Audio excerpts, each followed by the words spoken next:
Jingle tunes. एका गावात अनाजी नावाचा एक माणूस राहत होता. अनाजीकडे एक गाय होती. गाईचं दूध विकून अनाजी आपला उदरनिर्वाह करीत असे. त्याच गावात अनाजीचा मोठा भाऊ धनाजी राहत होता. धनाजीला आपल्या श्रीमंतीचा फार गर्व होता. गरीब अनाजी आणि त्याचं कुटुंब यांना धनाजी बरोबरचं समजत नव्हता. त्यांच्याशी अजिबात संबंध ठेवायचा नाही. एके दिवशी अचानक एका रोगाने अनाजीची गाय मरण पावली. अनाजी आणि त्याच्या बायकोला याचं खूप दुःख झालं.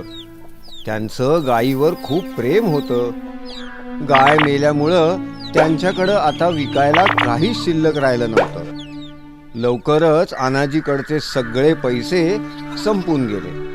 अनाजी काळजीत पडला. त्याला कळतच नव्हतं की घर खर्च कसा चालवावा. तेव्हा अनाजीची बायको त्याला म्हणाली, तुम्ही तुमच्या मोठ्या भावाकडे जमिनीचा हिस्सा का नाही मागत?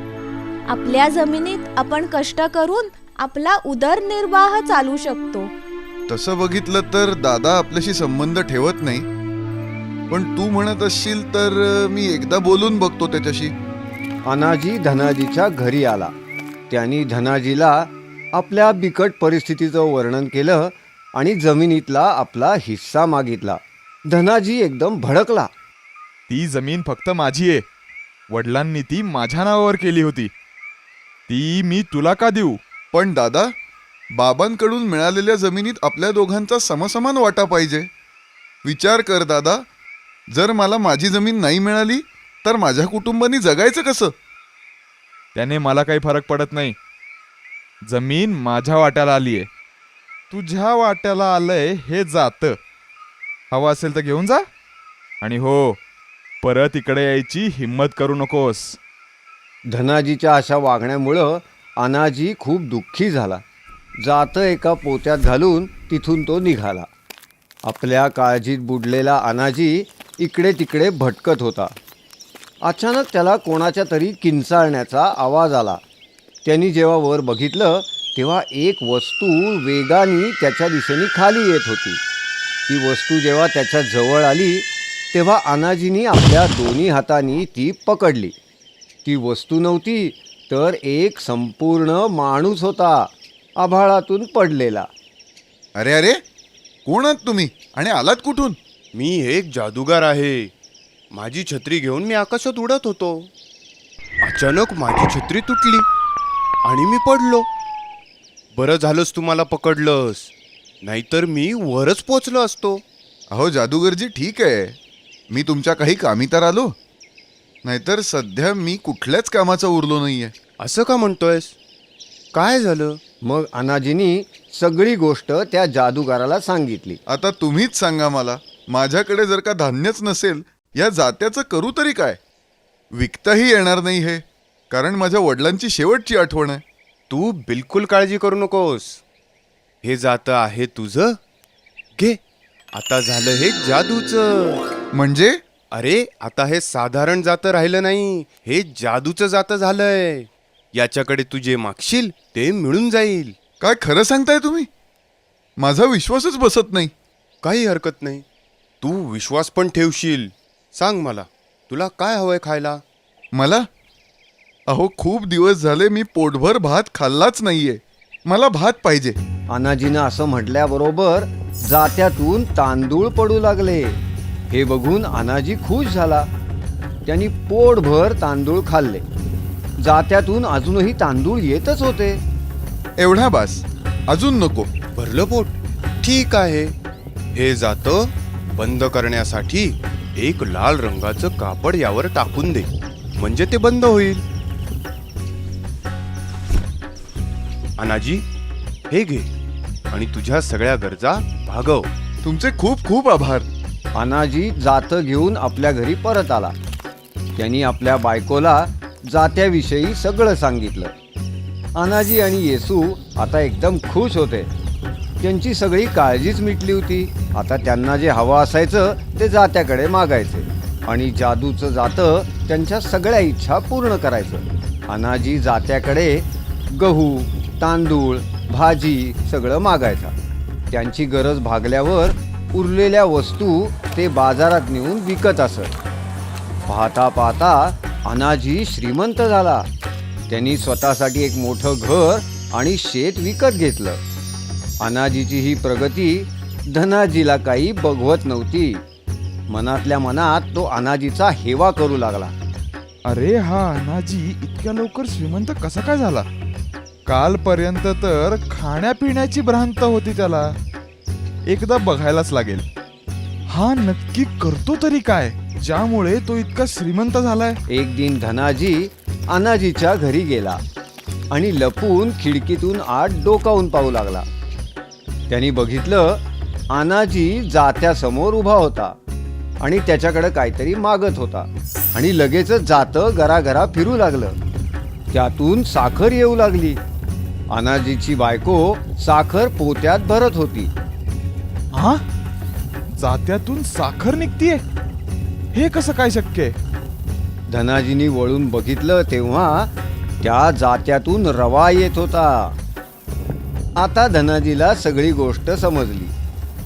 ओहो, आता कळलं. अनाजी जात्याकडे मागतो आणि जातं त्याची इच्छा पूर्ण करतं. हे काही साधं सुद्धा जातं नाहीये. असं वाटतंय की हे जादूचं जातं आहे. हे जादूचं जातं तर माझ्याकडे असलं पाहिजे. त्याच रात्री धनाजीनी ते जादूचं जातं अनाजीच्या घरून चोरून आणलं. त्यांनी विचार केला हे जातं जवळ ठेवून गावात राहणं अशक्य आहे. अनाजीला कळलं तर? त्यापेक्षा हे जातं घेऊन मी कुठेतरी दुसरीकडेच निघून जातो. घरी आल्यावर धनाजीनी आपल्या बायकोला जादूच्या जात्याबद्दल सांगितलं. शेवटी तो म्हणाला, चल चल, आपलं सगळं सामान लवकर बांध. सकाळ होताच आपण हे गाव सोडून कुठेतरी लांब जाऊ. दुसऱ्या दिवशी सकाळी धनाजी आणि त्याची बायको दुसऱ्या गावी जाण्यासाठी एका होडीत बसले. होडी त्यांना घेऊन दुसऱ्या गावाकडे निघाली. धनाजी मनातल्या मनात खुश झाला होता. आता तर माझ्याकडे जादूचं जातंय. मी हवं ते मागू शकतो. नाही नाही, मी या जात्याकडे खाण्यापिण्याच्या गोष्टी थोडी मागणार आहे. मी त्याच्याकडे सोनं, चांदी, हिरे आणि मोती मागणार आहे. खूप मज्जा येईल. आता मी या जगातला सर्वात श्रीमंत माणूस होणार आहे.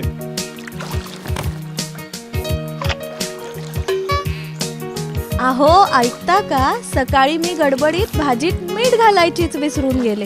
आता मीठ कुठून आणायचं? मिठाशिवाय जेवण माझ्या घशाखाली उतरेल का? अगं तू कशाला काळजी करतेस? तुला आत्ता मीठ आणून देतो मी. धनाजीनी गाठोड्यातून ते जातं काढलं आणि त्याच्याकडे मीठ मागितलं. जातं फिरू लागलं आणि मीठ त्यातून येऊ लागलं. मूठभर मीठ आपल्या बायकोला देत धनाजी म्हणाला, हे घे मीठ. एवढं पुरे का अजून देऊ? अहो बास बास, फक्त मीठच खायचंय का? बास झालं, अजून मीठ नकोय मला. ठीक आहे, जातं थांबवतो मी आता. धनाजीनी जात्याला थांबायला सांगितलं.